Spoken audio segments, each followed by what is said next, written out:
The narrative starts with a man standing at the peak of a hill of corpses. He inquired of Luo Wei why this was done to him, recalling that they were such brothers who had struggled together through death and life. Luo Wei reminded him of the start of the calamity. Monsters came out of bizarre spatial tiers, spreading destruction everywhere. Over time, these rifts were named dungeons, and those who came into contact with them gained mysterious powers known as classes. For this reason, the class core was formed to conquer the dungeons, and they advanced triumphantly. Luo Wei began to stare intently at the protagonist, revealing that this was precisely why he had to be eliminated. The man had become uncontrollable. Those who wielded superior class power could readily shatter the empire's structure, and he, having elevated even beyond Triple S rank, was the most feared foe of all. Ultimate power had to be in the hands of the royal family, since only then could the empire stay stable. His eyes burning with anger, the protagonist wondered if this was a reason for massacring his family and friends. With ill will in his eyes, Luo Wei made it clear that he was doing this for the sake of the empire's stability. Barely before the protagonist could draw another breath, Luo Wei created a devastating explosion, showing that he had altered his armor many years ago. The explosion would also deliver a compound poison into his wounds. Luo Wei understood that after an SSS rank fight, the protagonist would not be able to resist. For this, Luo Wei had prepared a whole army, thinking it his last gesture of respect. On the verge of death, the protagonist started recalling memories of the time spent with Luo Wei. At that instant, his secret ability, Mirror World, found its activation requirements. Mirror World, an SSS rank concealed skill, was the strongest power that reversed everything. He died, and his soul plunged into a lake. Years passed, and decades went by, and a duo of boys were bullying another boy, binding him with a tree and plunging his body into the lake. One of them struck him in the abdomen and instructed his friend to dip him again. As they were torturing him, they could not help but laugh at him, resolving to take him underwater for longer periods of time if he continued to act like that. His face looked absurd to them, and they intended to drag him out to beat him a few more times. The boy was no longer able to hold his breath. He did not know why he could not be the one not suffering every time. The soul of the protagonist started stirring at that point of time. A bespectacled boy walked towards the bullies and ordered them to cease their taunts, as the other boy would surely die. One of the bullies spun around and, with a contemptuous look, replied that if he were going to die, he should heal himself because a chanter was meant for that, although he was aware it would not do him much good. He then said the boy in glasses was a hypocrite because he had guided all of them to where he was. So, if the boy was killed, then it would be his own fault. The boy in glasses became nervous, saying he did it only because they had threatened him. This enraged the bully, who was about to hit him, but suddenly something unusual occurred, and a strong light was starting to come out of the lake. The bullies began to run away from the area, screaming in fear of the sight of a dungeon appearing and needing to get away, as a new dungeon was out of their league. The boy with glasses' full attention was on the boy being tortured. Seeing that he was still underwater, he began running towards the rope, realizing he had to rescue him.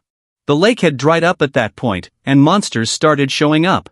The glasses boy began to loosen the knots, and when he was not paying attention, one of the monsters attacked him. That is when the boy tied up grabbed him by his clothes and pulled him out of the path of the attack.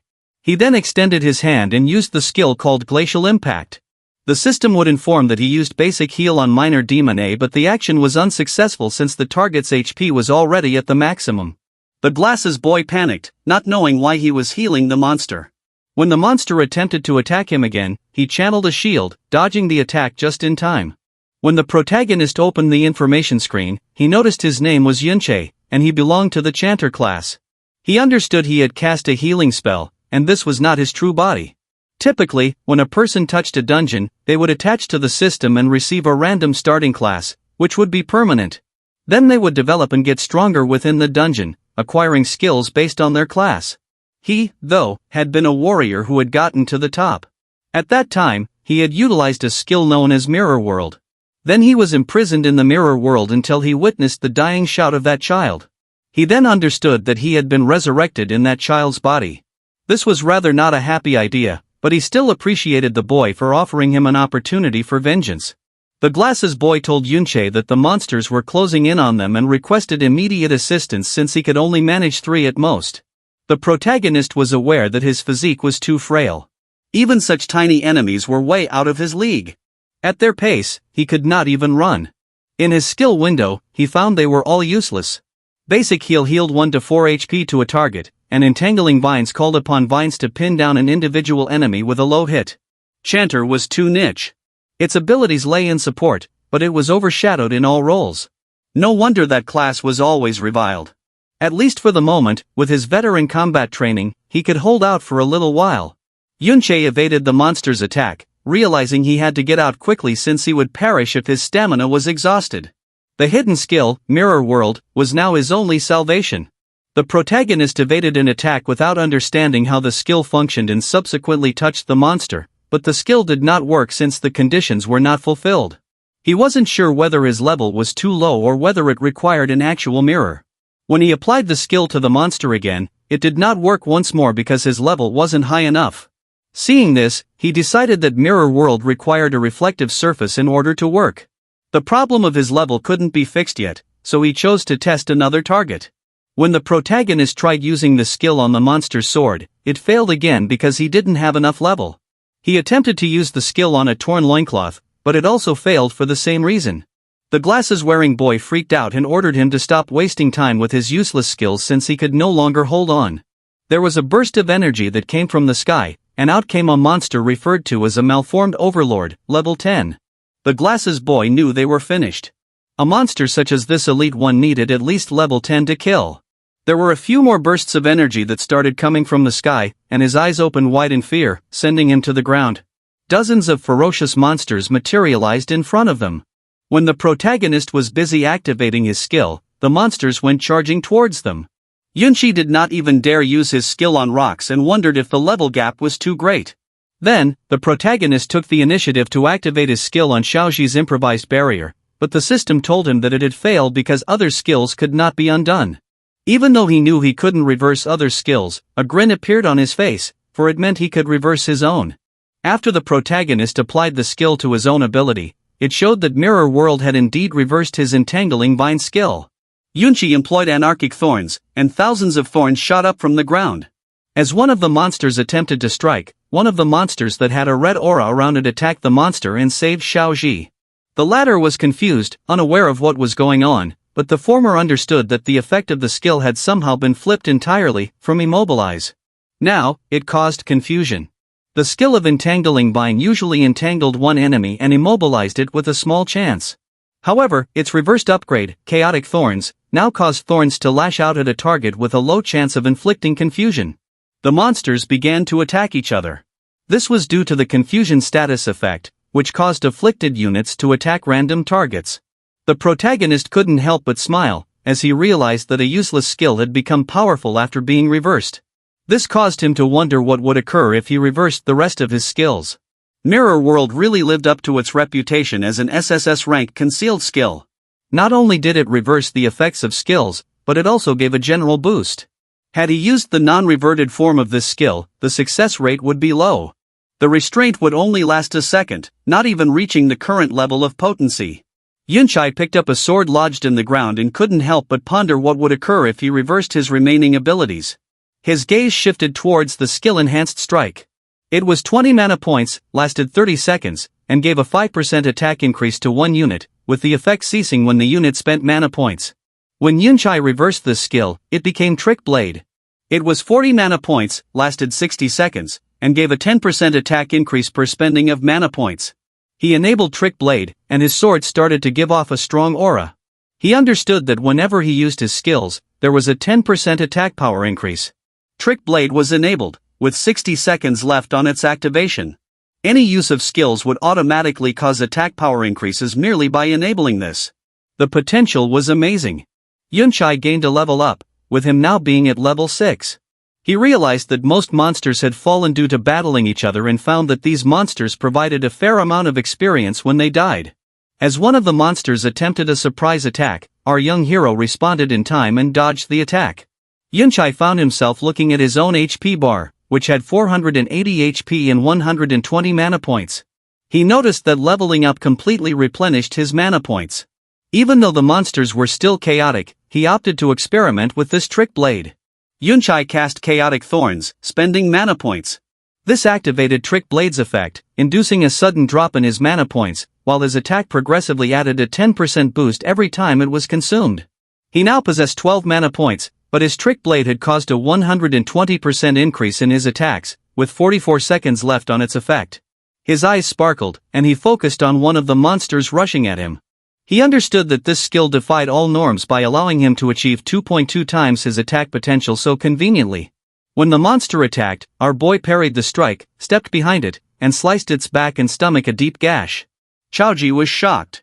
He could not believe this was Yunchai, watching him move.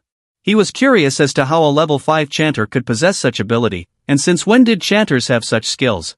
Our boy kept fighting the monsters, killing them individually. With his level 6 stats, 120 mana points, and 1 mana point regeneration per second, he knew that he could potentially get up to 2.3 times his attack power. He killed a level 11 monster instantly and couldn't help but grin. He understood that his current power was barely up to par with these level 11 elites. Just then, a hand poked out from the ground. Yunchai's eyes were glued to it as a level 21 monster, Battle Fiend Chimera, appeared from the earth and started roaring. It turned and killed the little monsters with one blow. Chaoji's eyes became fearful, but our boy couldn't help being in a bit of shock to see an unknown level 21 boss in this dungeon. The boss started charging at our boy. When he attempted to employ Chaotic Thorns, the skill did not work because the monster was resistant to chaos.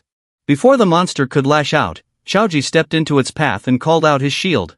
Yunchai was surprised a little, and soon enough, he started seeing someone he recognized. A blonde-haired boy insulted him as an idiot, saying he had told him not to rush in. The eyes of our boy widened. The boss struck with power, destroying the shield Chaoji had called out and slamming his body against the ground hard. Yunchai charged towards him. He put out his hand and started using his abilities. Basic Heal was activated on Chaoji, which healed him for 1 HP. This ate up mana points, leaving him with 54 points. Trick Blade triggered, giving him a 10% increase in damage. There was no time to lose, as Basic Heal struck Chaoji once more, this time with a critical hit, healing 5 HP. Our boy's mana points had now reached 1. He found that a chanter's healing capabilities were pathetic, and asked Chaoji whether he possessed any health potions. He claimed he had an emergency one, and our boy asked him to consume it. His Trick Blade now had 85 seconds of duration remaining. The boss began slaughtering the other monsters. Yunchai was not yet a match for this boss, but the mobs were nearly all dead. He had an idea in mind. Revealing his blade, he told Chaoji to hold on for a second, as he was going to kill off the monsters, leaving him slightly surprised. Our boy was swift as a thunderclap, cutting the monsters to shreds. The time of his Trick Blade had counted down to 0. Yunchai leveled up, returning his HP and mana points to 80 to 120. He turned on Trick Blade. By repeatedly using Chaotic Thorns, every use of mana points activated the effect of Trick Blade, giving it an additional plus on 10% attack every time it was activated. He needed a minimum of a 400% increased attack to kill the boss. He started killing more monsters and leveled up once again. This replenished his mana points to 110. He turned on Chaotic Thorns, which gave him a 10% attack damage increase and dropped his mana points to 101. He activated Chaotic Thorns again, with another 10% attack increase as his mana points fell to 92. He knew that he had to cast Chaotic Thorns 40 times within 50 seconds, so he needed to level up to 10. Chaoji couldn't believe what his eyes were telling him, he was shocked. Yunchai had leveled up a few times. The boss got ready to strike, but our boy started glowing. He was level 12 now. His Trick Blade had 510% of its normal power and lasted 95 seconds, which was well enough to take on this boss. Yunchai dodged and weaved like lightning, severing its arm, then popped up behind it and unleashed a chain of slashes into the monster's side, inflicting them with horrible agony. Before it could even react, our boy cut its body into pieces. In a split second, he had defeated a level 21 boss with more than 10,000 HP. Upon killing this boss, our boy leveled up by 3, his current level being 15. Chaoji was in disbelief and didn't know if he was dreaming whether a level 5 chanter just solo cleared a totally new dungeon. With the dungeon lord defeated, the dungeon was cleared. He walked up and asked Yunchai if that was actually him. The monsters dropped loot, and the system encouraged our boy to pick it up. He asked how our boy had suddenly grown so powerful. Our boy started to remember his past, and at the sight of Chaoji's face, he inquired about his connection to Chao Benben. Chaoji was shocked, because he had no idea how Yunchai understood his great-grandfather's nickname. Yunchai was also taken aback to discover that he was indeed Chao Benben's great-grandson. He started recollecting Chao Ben, and his heart was filled with sadness as all the individuals he knew were killed by Luo Wei. Just as he could ask further about Chao Ben, Chao Ji turned away and said it wasn't needed to discuss him then. If Yun Chai did not wish to reply to his question, he need not say a thing. No need to embarrass him that way. Yun Chai was somewhat bewildered as he had no idea what was going on.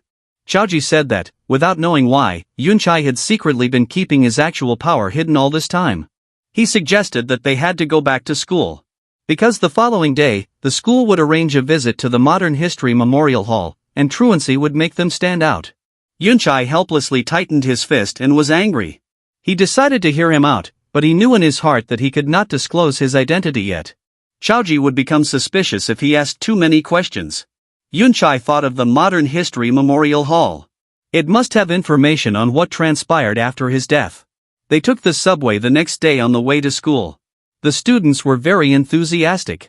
Times had indeed changed much. After having been dead for all those years, the world had changed immensely. He could not believe they now used dungeon products to fuel carriages. So many things had emerged that he had never encountered before. Yet, he had encountered some of them in dungeons before. He opened his system inventory. He wondered if it was only possible to remove items that dropped from monsters from a dungeon. He slotted in the Chimera bone ring. It was a level 14 ring, crafted from the battlefield Chimera's dungeon lord of flesh and bones rib. It let the wearer append a Chimera limb to their body. He pulled out the sturdy physique skill book from his bag. It was of high quality, a passive skill type, and its universal learnable class. He saw that gear such as this and skill books were available to be withdrawn through the inventory. They could also be purchased and sold outside dungeons. He had the resilient physique skill enabled. It was a permanent, passive skill that lowered incoming physical damage. Items that were not possible to store in the inventory after killing the lord should have vanished along with the dungeon. His eyes started to twinkle with puzzlement. He had no idea what had occurred after he died. Soon, he was at the Modern History Memorial Hall, and the first thing he noticed was the statue of Luo Wei, the most superior king of the kingdom, the emperor who put an end to the dungeon catastrophes. The teacher started to walk the students through the Modern History Memorial Hall. He said that most of the students were aware that this very spot, over 50 years ago, was the site of that legendary rebellion. The teacher said that at that time, they were very much haunted by the dungeons. He said that, particularly after the most frightening S rank dungeon emerged, everyone lived with fear. King Luo Wei himself commanded the professional army on an expedition. Despite suffering heavy casualties, he finally conquered this terrifying dungeon. But just at that moment, he encountered a long-planned rebellion. Its mastermind, as everyone knew, was Yun Chai. Yun Chai was the same man deeply trusted by the king, but who ultimately became an ungrateful traitor. Yun Chai couldn't help but feel furious seeing that this was what history had become. They were the same who defeated the S rank dungeon and who had been ambushed. The teacher tightened his fist, saying that they could not even think about the agony of being betrayed in such a situation. But their king overcame this grief and struggled with blood and bravery. Ultimately, with the aid of hero Ding Kuan, he was able to quell the rebellion. Yun Chai's eyes were filled with puzzlement upon hearing the name Ding Kuan. He wondered whether such an individual existed.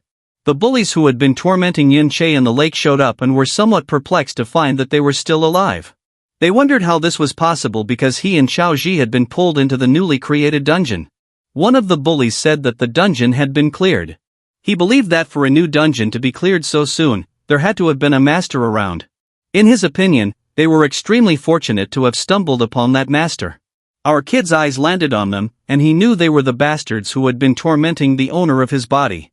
All of them went to find Ding Chu in order to know what he was saying, with complete shock. They asked if he had actually discovered a new dungeon and, more amazingly, if he had survived a calamity inside it. Ding Chu leaned on Chao Ji's shoulder and said that he was very fortunate to have survived. He started to whisper, telling them that they had nearly pulled them into that dungeon that day and asked how they were going to pay this debt. Chao Ji panicked, making sure that it was Ding Chu's fault. He threatened to report him, accusing him of nearly getting his and Yun Chai's deaths on his hands. Ding Chu took Chao Ji by the head and asked him what he was thinking and concluded that he did not appear to have any clue about the circumstances whatsoever. Ding Chu, frightened Chao Ji to gaze at the statue before them and see his ancestor being stepped upon by the hero. He revealed that he was the traitor, Chao En, and Chao Ji was his descendant. Finally, he asked if he really thought anyone would take his side. Ding Chu began to shout, saying that Xiao Ji could insult him, but he could not insult his ancestor, leaving poor Xiao Ji in shock. Everyone started to gather around, knowing that Ding Chu's grandfather was the hero, Ding Kuan. Upon hearing this, our boy's eyes began to gleam with rage. The students realized that the person next to them was Xiao Ji, the descendant of Chaoan. The descendant of a traitor insulting a hero was a sign of a world turned upside down. They remembered his forefather, Chaoan, had killed many, and if the hero had not interfered, how many more would have perished? Ding Chu started pretending and made it obvious that he did not mind what he said about him in private, but he could not let him insult his forefather in his face. The teacher came up to Xiao Ji, put a hand on his shoulder, and told him to apologize. He explained to him that, being his teacher, he had always treated him with fairness and reminded him of the fact that his family had been forgiven by the hero in the past. He concluded that, even if he felt no gratitude for this, he had no authority to slander him. The teacher then departed. Ding Chu put his hand on his head and disclosed that if he beat him up in public, then people would cheer him up. No one was going to rescue a cruel dog that was being beaten, and anyway, Xiao Ji was a particularly hated dog. He grabbed Xiao Ji by the hair and asked if he really believed that he, the descendant of a hero, could be wrong. He prepared to hit Xiao Ji, but at that moment, someone kicked him in the face, sending him to the ground. Xiao Ji's eyes widened in surprise. It was Yun Shui, his eyes glowing with rage.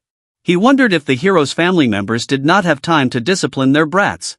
The students began recording, thinking if really Yun Shui. They said that he looked a different person altogether and could not believe he had the audacity to hit Ding Chu. They said he was mad, and some recalled that he was only level 5, the lowest in his class, and they wondered how he had become so mad as to punch Ding Chu. He had no parents and had always been too sad to have friends, and they thought he had gone out of his mind. Ding Chu wiped his cheek to indicate that Yun Shui was only a punching bag who should be glad that Ding Chu was not after him. He could not believe he had still gone ahead to attack him when he was not focused. He and his friends began to charge at our boy. Yun Shui moved with the speed of thunder, parrying their attacks and hitting them before they could even move. When Ding Chu dropped to the ground on his knees and began spitting blood, the students started whispering to themselves. Ding Chu was shocked, as he could not comprehend how quickly Yun Shui was. The students were a bit perplexed, as they had no idea what had occurred. They asked themselves how he had been defeated again so simply, and if Ding Chu really was a weakling. Ding Chu burst into anger, unable to comprehend how a garbage level 5 support could possibly be stronger than him out of nowhere. The moment he thought about it, he activated the skill, Hell, boosting his attack power by 25%. He put on the fire-forged hammer, giving him 314 attack power points. He believed Yun Shui had just been lucky and, not wasting a moment longer, he attacked. Our boy acted fast and, making use of the gap, punched him on the jaw. He was employing the skill, Blade of Trickery, by which his attack power rose by 80%. Ding Chu was stunned. Our boy kicked him, and he fell hard onto the ground. The guard came and, witnessing Yun Shui standing on Ding Chu, inquired if there was a healer. The students were stunned to see how quickly Yun Shui moved. They recalled he was just level 5. Even the blonde woman and her friend were stunned. The guard stated that fighting was not allowed in the hall because something would be broken, and then turned to the teacher and wondered why he could not hold his students in check. The teacher began to approach Yun Shui. Not only had he insulted a hero, but he now dared to attack his descendant. Yun Shui was shameless, in his opinion. The teacher drew his sword and Yun Shui's eyes were glued to him. Our child utilized the ring and, when the teacher attempted to strike, his sword broke into pieces, leaving everyone in awe. Yun Shui said that they should put aside the matter of who was shameless for the time being. He reminded the teacher that, while he purported to be just, he appeared to have only heard Ding Chu out, and he interrogated him directly, asking whether he was trying to suck up to his family. He ordered him to shut his mouth, and then his eyes fell on our boy's ring. He was thinking what kind of gear it was, as, despite not having employed his utmost strength, it was able to repel his attack. As a strong aura radiated from his body, Yun Shui explained that it was simply a casual remark and went on to say that he didn't think the teacher was that kind of person. The students were stunned, as they couldn't possibly believe Yun Shui had even managed to deflect the teacher's attack. The teacher assured that he would deeply investigate the reason behind this fight. Internally, he questioned where Yun Shui had gotten that type of equipment and whether he too had some type of backing. The ring that Yun Shui was sporting was the Chimera Bone Ring, whose strength was already at 37% damage. Even though it was of epic quality, it was only equipment taken from a level 21 lord, so using it on the level 35 teacher was trying to push it too far. Yun Shui requested to be kicked out of the hall as a penalty, together with Chao Ji. Chao Ji got up and started trailing behind our boy with a puzzled look. The students could not believe how Yun Shui was able to parry the teacher's move and questioned if a student could do that. The teacher ordered his students to cast a healing spell on Ding Shu, and meanwhile our boy and Chao Ji departed the hall. He felt depressed because he couldn't accept the fact that ultimately no one had survived and Ben had been murdered long ago by that so-called hero. His eyes locked on Chao Ji, and he believed that if he questioned him at present, he would reply without deliberation. He coughed and said his historical knowledge wasn't good, and he requested him to narrate the particular acts of that hero, Ding Cun. Chao Ji turned nervous, stating that he may not remember it correctly, but he was sure the hero Ding Cun discovered that great villain Yun Shui's conspiracy beforehand. Chao Ji mentioned to narrate how he prepared an ambush near the SSS rank dungeon in order to provide support, and that was how the entire rebellion crisis was resolved. Yun Shui turned a bit surprised. He started recalling his previous life and how they got ambushed. Chao Ji described that the great hero Ding Cun had dreamed of resolving the dungeon crisis from childhood and kept training hard for it every time. After being promoted by the king, he battled all around the country for years, rescuing different locations from crises, such as the extremely well-known Great Cataclysm of Winterfell City. Yun Shui started looking at the ground and thinking. The scene of himself as a young man back home standing on a mountain of corpses flashed in his mind. Yun Shui asked with a look of sadness about the sword in the hero's statue's hand. Chao Ji clarified that it was the flowing cloud sword and further stated, according to the narrative, that it was the sword the hero had employed to put to death the traitor Yun Shui. It was a first-class gear. Yun Shui's eyes started glowing with anger, as not only had they stolen his glory and success, but had even stolen his sword. Then he made up his mind that he would first kill Ding Cun. There were a few top-grade warriors patrolling in the Ding family compound. Suddenly one of them had his eyes glow as he sensed something. A bit away from him, he noticed Yun Shui and Chao Ji enter an alley. He did not think much and just let them pass through. Seeing how the man was so alert, Yun Shui wondered if the man was a wanderer with a scout profession. Chao Ji told Yun Shui that they should simply leave. He reasoned that there were just too many guards and that even if they could manage to slip inside without being detected, the moment Ding Shui got back, they would be caught. Although he wanted to go and directly kill that hero, Ding Cun, he knew it wasn't possible. According to Chao Ji, Ding Cun spent all his time in a high-level dungeon. Unlike in his past life, one could not freely enter and exit dungeons now. The high-level ones were all guarded by the military, and a special pass was needed to enter. But he was certain that Ding Cun's family would have such a pass at home. Our boy inquired as to whether it was too much for their family to maintain so many guards, given that they were only one of dozens of branches stemming from Ding Cun. Chao Ji disclosed that, in fact, they descended from a hero, and that they also had a dungeon on their property. Our boy's eyes widened in surprise to learn that they had a dungeon at home. Chao Ji mentioned that low-level dungeons had long been bought and sold privately, but this was not something that people without power and influence could even dream of. Ding Shui had guards with him all the time, so he could farm monsters and level up whenever he wanted. On the other hand, normal students like them could only do so when they attended the school's dungeon practicals, where they had to fight for the monsters themselves. Yun Sha understood that this time period had changed a lot and wondered if this did not imply that the richer and stronger one was, the more advanced their level would be. Chao Ji nodded, informing us that a normal person would typically graduate from school at around level 15 to 20, and because so many no longer have dungeon access after that, they end up at that level. If one happened to work in some field with dungeons, such as a miner or ranger in a national dungeon, then by middle age they would be able to reach a level of about 30. Conversely, guards such as those at Ding Shui's house could make use of the dungeon in their family's estate to be level 30. Usually, to become more than level 30, one has to be recruited by the army or join an official organization like a guild or a military academy through school assessments. Then only can one enter higher level dungeons and reach higher levels. Our son knew that if he was to get stronger, that pass was crucial. Chao Ji advised them to simply leave, reasoning that the difference in level was too vast and that no how good he was, he would never be able to withstand those guards. Yun Sha knew that his strength at the moment was far from sufficient to eliminate that hero, much less the Supreme King Luo Wei, who was under layers of guards. But he also knew that the scouting abilities one could learn at around level 30 were typically small area abilities, such as Eagle Eye, Superior Hearing, or Krat Spirit Call. They were insufficient to sweep the whole mansion compound 24 hours a day. In addition, this wasn't a life or death dungeon, and the majority of the guards were quite relaxed. He decided that it was more than sufficient for him to enter. Chao Ji lost control. Yuncha, however, made a bound and climbed onto the wall, believing that in contrast to the nearly flawless scouting in the high-grade dungeons of his previous life, this was much more relaxed. Xiaoji explained that even if they succeeded in entering, within a private dungeon such as this, they might get murdered without penalty. Our kid grabbed Xiaoji by the collar and queried whether he didn't desire to reform his life. Xiaoji confessed that he did, but he intended to do it after becoming a member of a guild. Yuncha then asked whether he actually thought that a guild could make a difference for him. Xiaoji, descendant of the traitor Qiaoan, Xiaoji's eyes became sad. Our boy hauled him up onto the wall and made it plain that a man's fate can be altered only in the here and now, not through wagering on a what-if about which even he himself was not certain. Yuncha was not going to pass up the dungeon right in front of him. He decided to let him decide for himself if he wanted to follow. Xiaoji began to sweat, and our boy pondered, wondering if the descendant would make the same choice as his ancestor. Xiaoji stood up, as he simply couldn't let him go to his death. Yuncha instructed him not to utter a sound, telling him that there were no signs of a summoning-type scouting skill in this place. So long as they didn't make any noise, kept their vision away from them, and caught the right timing, it would be quite easy for them to get in.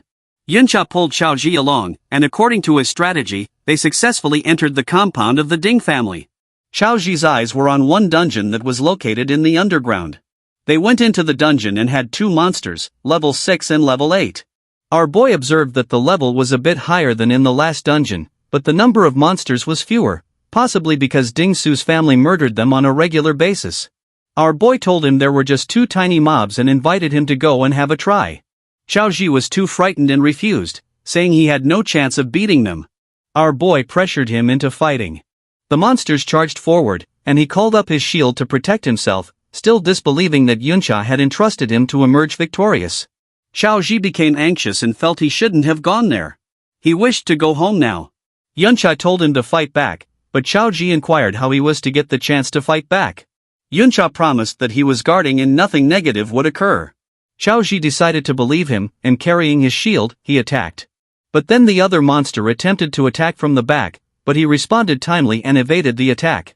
It was just as Yuncha had expected. The talent of Xiaoji was indeed good. The issue was that he was always cowardly and nervous easily, and he only dared to defend. But his subconscious spatial positioning judgment was very precise. Due to this, it always appeared like he was in a perilous situation, but he lost not much health. Xiaoji lashed out at the monster, but his shield disintegrated into fragments. Yuncha advanced like thunder and butchered the monsters. Xiaoji was a bit surprised, as he had leveled up. He was now level 7. Our boy told us that experience was shared based on contribution, and that if he didn't disrupt the monsters, he would not receive much EXP, even though Yuncha was the one who killed them. Yuncha used the Crescent Full Bone Blade, a blade made out of the condensed resentment, which raised his attack power to 62 and his spiritual attack to 11. Yuncha pointed out to Xiaoji that his movements were extremely agile and asked him how he allocated his attribute points. Xiaoji informed him that, with the exception of spirit, he added them in equal amounts. Our son remembered that shield bearers did not typically contribute to agility. Xiaoji clarified that if he did not, he could not get a party at school. He explained that no one would want to wait for a slow shield bearer because by the time he joined, all the monsters would have been picked by the others. Yuncha sighed and explained that he had to have long-term vision. He clarified that promotions to advanced classes beyond level 60 had attribute requirements. He used the example of the Bastion Fortress class, which needed 60 stamina and 90 defense points, saying that he couldn't simply throw points everywhere. Xiaoji said that the most an average man would get to in their lifetime was level 40-something and couldn't understand how he could think of level 60, since that was S rank. Our young man put his hand on his shoulder and smiled, saying from then on he could begin to think of S rank, or even more so than S rank. All the same, he also needed to begin planning for his own class upgrade. He thought back that his support class was only brought back due to the concealed skill mirror world, and that, unless anything sudden occurred, he would likely switch to a different class. He was stunned as he remembered something incredible. His mirror world skill could be increased in level. Inside the Ding family's hidden dungeon, Yuncha battled monsters with unexpected speed. His Trick Blade ability charged up his attacks but lasted just as he struck the level 17 zombie greed demon. The monster still lived, demonstrating Trick Blade's potential, but also its weakness during long battles. His mana and stamina were low. The monster died, affirming his body wasn't suited for protracted battles. The battle paid rich rewards. Yuncha leveled up 2 times and was on level 17, and his health, mana, and attribute points increased quickly. He also received 2 shadow creatures' souls from elite zombies, which provided his SSS rank, Mirror World skill 2000 experience points, which assured that he would be able to level it up. When the battle was over, Yuncha looted items, satisfied with the levels and Mirror World experience. Abruptly, feeling threatened, he climbed further and observed Ding family guards patrolling increasingly frequently. Down below, Chaoji, level 8, with new equipment, apprehensively proposed that they withdraw. There were fewer monsters and increased guard vigilance, making it too dangerous, wondering if they were discovered. Yuncha concurred, combat now would be too difficult, involving constant guard surveillance and cautious trick blade application. With his power as it stood and added security, the risk was too great. Yuncha examined a new skill manual, Brick Spell, which generated mana bricks. In the hands of Mirror World, it was Void Technique, rendering small items intangible. He knew not all reverse skills were combat-oriented, some possessed subtle non-combat applications. Yuncha examined his Mirror World skill, it required 30% more experience to reach the next level. He stood on the cliff, pondering the incredible power its reversal provided him, even at its initial state. He was more resolute, envisioning how much stronger he would be once it leveled up. Glowing eyes, Yuncha formulated a new scheme. This dungeon provided exceptional Mirror World experience from its monsters. He calculated that killing the boss would level up the skill to level 2, a reward not worth missing even with risk of guards. They crept quietly inside the cave, taking cover behind rocks, as detection skills were used more frequently by guards, so their location became dangerous. Yuncha slowly looked ahead and spotted their target. A huge, shadowed figure on a throne, tied up with heavy, glowing purple chains at the top of stairs. Numerous guards guarded it. This was the dungeon boss. From where they were hiding, Chaoji was surprised to witness a dungeon boss being controlled in this manner. Yuncha was not surprised as much, commenting their school's boss was also guarded, implying it's normal among powerful groups. Yuncha observed the situation, noticing reclined guards on the stairs. He noticed the glowing, purple chains around the boss holding him captive, understanding they were mighty shackles. He silently examined the situation. With so many guards, a straight-up attack on the boss would be suicidal and hopeless, attracting everyone's attention. Yuncha understood that he couldn't assassinate the boss with all the guards, but he saw his chance. One of the guards strayed off alone. He chose to eliminate them one by one. Wearing a mask, he employed Trick Blade, 150% attack bonus, and ambushed the guard. The ambush was perfect. The guard was immediately immobilized and toppled as Chaoji observed. Yuncha loomed over him with a menacing aura, instructing him to speak, to extract information. Scared to death, the guard pleaded for his life, offering up anything, confessing the Ding family didn't compensate him properly enough to die for them. Yuncha listened, this being his opportunity to inquire about his ultimate objective, getting into the compound. When Yuncha inquired about the Hero Dungeon Pass, the guard was surprised. The guard immediately explained that the old master had lots in his study, and they were not uncommon. Misunderstanding, the guard assumed Yuncha was a Hero Grandpa diehard. Intimidated by Yuncha's silence, the guard vowed he was telling the truth, that he'd seen the old master take passes frequently. He cautioned that the passes were preliminary samples, without an insider, they'd get caught. Yuncha wasn't fazed. He took the guard's collar, assuring him not to worry. With a chill in his eyes, he demanded the guard to dump out his inventory, displaying his scheme to steal from him and probably assume his identity. At the Ding family compound, Yuncha continued harassing the guard, gripping his by the shirt. Yuncha was disappointed with one ordinary skill book. The frightened guardian took an oath that it was all he had, describing the Ding family storing all worthies of dungeon loot within their interior quarters. Yuncha learned the Sunlight Baptism, a passive skill providing temporary defense upon healing. He utilized Mirror World to flip it into Moonlight Blessing, a powerful offensive skill providing temporary attack increases upon healing. He mentioned this ability, as the dungeon passes, was in the inner dwelling. The guard indicated the opulent Ding inner dwelling, saying outer guards like him could not enter without direct invitation. He said security was fanatical. Other than Ding Shu, everyone inside was above level 50 with the best equipment, rendering outer guards unnecessary. Yuncha grabbed the guard tighter, inquiring if the pass was within the dwelling. The shaken guard confirmed it, also saying the strong family head, level 42, was present, an enemy Yuncha couldn't defeat. He described the strength of the family, present in second family heads, level 42, third family head, level 52, and old master, level 57. He threatened that if the two strongest members came back, there would be no way. Once he obtained all information, Yuncha knocked him unconscious. He made Xiaoju put on the guard's armor as disguise and wait for his cue. Because the strong family head was secure indoors, Yuncha intended to lead him out rather than fight him face to face. In the dungeon again, Yuncha watched the boss. He realized that the Ding family employed high-level chains to maintain the boss alive, having a permanent personal farming area. He recognized this system of security, based on easily defended chains, to be vulnerable. This was a significant flaw.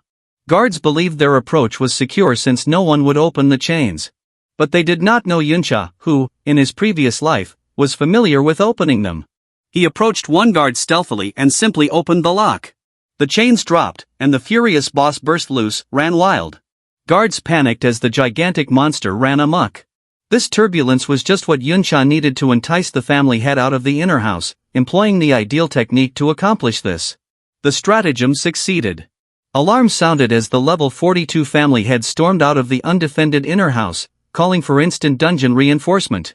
As he and his bodyguards rushed to deal with the crisis, Yuncha took advantage of the distraction to grab the deadly level 60 combat chains that held the boss captive. Clutching the glowing, high-level equipment, Yuncha knew his strategy worked. With the head of the family and high-ranking guards occupied, he and Xiaoju could simply slip into the inner house. As Yuncha's strategy made the way clear, there were new arrivals at the front gate of the Ding family manor. Servants welcomed the returned second master, Ding Hao, level 42, and his son Ding Shu, who arrived in an expensive car. Ding Hao waved aside Ding Shu's recent defeat by Yuncha as a minor error, but Ding Shu retorted that saluting his father was not why he had come. Ding Hao opened the door of the car for a Miss Yuncha. Two girls got out, one sporting long blonde locks, and her dark-haired companion, probably Yuncha. The mustachioed patriarch, returning from the dungeon debacle, stood at the head of the stairs, grinning. Then instantly his smile disappeared, to be replaced by puzzlement, then rage. He brusquely pushed a bowing servant aside, instructing him not to stand in his way. As the servant remained on the ground, the incensed family head strode towards Ding Hao, Ding Shu, and their two lady guests, visibly agitated. In the forest, Xiaoju, disguised as a guard, observed the drama in the house. Yuncha materialized behind him rather unexpectedly. Xiaoju explained he was concerned, observing that since the Ding family had returned, it was not a suitable moment for sneaking into the house. Yuncha asked calmly why he appeared concerned, and taken aback Xiaoju wanted to know how he arrived so quickly. Yuncha told him that the monster he released was a dungeon lord. Even a level 31 was difficult to capture alive, which would tie up the Ding family's top fighters for quite a while. They wouldn't kill the boss anytime soon, providing it with the ideal opportunity. With that out of the way, he inquired of Xiaoju what he had witnessed. Xiaoju gazed back at the house forlornly. He said the servant whom the family head had kicked out was his youngest uncle, Tiaoli, a level 17 man. Yuncha heard as Xiaoju recounted a grim episode from their common past. He stated that when the old Yuncha defied authority, his people had already been murdered. Xiaoju went on to say that, in a sense, this spared them the years of shame and suffering that the children of traitors, such as his own relatives, endured afterward. Listening to the suffering Yuncha's old friend's family had endured at the hands of false accusations about their past, Yuncha's face reflected grim somberness and strong determination. Standing in the trees, they watched as Xiaoju went on with his sad family history. He clarified that once labeled as traitors, the Chao clan was subjected to continuous meanness by the empire. They had their houses destroyed and their lives destroyed as well. It continued to worsen due to secret orders from the so-called hero Ding Kuan, ensuring the surviving members of the Chao clan were constantly bullied and injured. Battered and shattered, having no other option but to live, the rest of the Chao family members had to work for the same people who contributed to their downfall, the Ding family. They now live a miserable existence, perpetually watching their masters' faces, bowing and scraping for leftovers. Xiaoju admitted shamefacedly that sometimes they are flaunted as evidence of the greatness and generosity of the Ding family for pardoning the children of a traitor. He explained that his father's generation attempted to retaliate and alter their destiny, complaining against injustice, but their attempt went awry. The stress shattered his father, who lost his mind, and his uncle, Chao Li, who became totally submissive, behaving like nothing more than the Ding family pet. Burdened with this despondent past, Xiaoju started questioning his own behavior, wondering if it was justified to accompany Yuncha into such a perilous environment. His suspicion was interrupted when Yuncha turned around to him and stated firmly that he had to return to the inner house. In a panic, Xiaoju attempted to restrain him, reminding him hastily that Ding Shu's father, a fully geared level 42 warrior, was within. He alerted Yuncha that should he be discovered, he would certainly meet his death. Yuncha was not intimidated by the risk. He illustrated his conviction that in such an era, where strong individuals have mastery over who gets to wield power in dungeons, one cannot expect to turn their life around without risking. He spoke to Xiaoju, adding that some things would never be achieved if one is too worried and waits too long. Ultimately, Yuncha presented him with an out-and-out choice. He assured Xiaoju that he could change his destiny, but Xiaoju needed to make the first move. Yuncha made his intentions clear too. He would retaliate, but he wouldn't force Xiaoju to go with him. Despite Yuncha's determination, Xiaoju remained terribly afraid and uncertain. He reasoned that the Ding family was a gigantic power that dominated the world, questioning how the two of them could possibly battle the gigantic force. Yuncha walked away from him, glancing at the faraway inner residence as he began to move forward. He informed Xiaoju that his target was much larger than overthrowing one family. The true enemy whom he was going to battle, he declared, was the empire in its entirety. In the meantime, within the serene inner house, Ding Hao reclined on a couch, attended to by a maid. He wondered how the dungeon lord had escaped from its powerful fetters. Noticing him, the blonde girl with Ding Shu respectfully inquired her uncle whether it was an inopportune time, suggesting she go another day due to the crisis. Ding Hao immediately dismissed her concern, explaining his elder brother, the head of the family, could manage it. He assured her a mere dungeon issue was much less serious than her visit. He went on, chuckling, describing that when his strong father, the old master, and his third brother heard that she was approaching, they had already begun walking back to the house to greet her. Further, he said that they had already summoned Hero Grandpa, who was also eagerly waiting to greet her, indicating clearly that it would be very simple to handle the situation. In a concealed location on a balcony, Yuncha overheard everything. His focus quickened at Hero Grandpa, recognizing they referred to so-called hero, Ding Kuan. His brain whirled, relating this new information to what he'd discovered from the captured guard. To gain admittance to the hero's dungeon, one had to possess both a pass and someone to accompany them. He glanced at the guests, noticing how highly Yuncha was respected, and realized her standing had to be quite high. Then another key piece of information struck him. Her name was Yuncha, the same last name as his current existence. He couldn't help but wonder if this was a coincidence. He shelved the idea for now. He reset his focus, choosing to set his sights on what he wanted right now, which was the dungeon pass. He looked on as Yuncha remained in silence, her expression impossible to read, a face of mystery and dignity. Since Ding family's chief warriors were occupied, Yuncha took the opportunity to slip into the inner house. He navigated quietly through the lavish corridors, sneaking past two maids chatting and relying on the darkness to conceal him. He passed through the lavishly furnished halls, working his way deeper in the mansion towards his destination. Outside the dungeon, in the meantime, the issue was resolved. The head of the family, Ding Yi, level 42, and his troops stood before the defeated dungeon lord. Ding Yi eyed the scene and judged the beast to have been released intentionally. He was irritated though, as they could not identify who did it. He thought that risking so much must not have been for something as minimal as one good piece of gear like the chains. Resolute to defend his home, he had his guards circle around the inner home first. His primary concern was his valuable guest. He couldn't afford anything to frighten the young lady. In the study, Yuncha began his search. He proceeded to the desk the guard mentioned, but was initially irritated to discover the drawers were open. Recalling his new non-combat ability, he employed phasing, the opposite of brick spell. This allowed his hand to penetrate the solid wood of the desk, revealing a secret place within. He discovered a drawer full of books and notebooks. He extracted the objects, his eyes first falling on what appeared to be a diary. Shoving it aside, he discovered the true treasure, a set of high-level, fancy skill books. One was for a strong support skill, slowing aura, that would slow all enemies within a large radius. He had discovered the Ding family's secret stock. The entry to the Ding family's inner house was now guarded by guards. Concealed in the surrounding forest, Chao Ji observed in horror, assuming all the guards had arrived and was scared they were discovered. His anxiety escalated as more guards were coming in, and he knew the situation was too dangerous. He feared that if Yuncha failed to leave immediately, he would be apprehended. The prospect of being caught filled him with agonizing reminders of his father losing his mind and his family's perpetual misery. His initial instinct was to flee, to slip away and escape. As another guard approached his hiding place, he was paralyzed by uncertainty. But at that pivotal moment, Yuncha's words resonated in his mind. He might be able to be changed, but he himself must first make the decision. Having decided, Chaoji let out a piercing yell, intentionally getting the guards' attention. Then, breaking from cover, he began to run, taking them away from the mansion. He had made his decision. He would become a diversion to ensure Yuncha was not discovered. From within the mansion, Yuncha witnessed Chaoji's act of courage. With the guards preoccupied, he smashed a window and leaped out. He was proud, knowing that his friend had finally pushed aside his fear and decided to defy his destiny. To aid Chaoji's escape, Yuncha made another larger distraction. He dropped among the guards, mocking them that he stole the chains and skill books, challenging them to come and retrieve them. The guards, furious, immediately abandoned their posts and pursued him. While walking, Yuncha employed the slowing aura skill he just pilfered.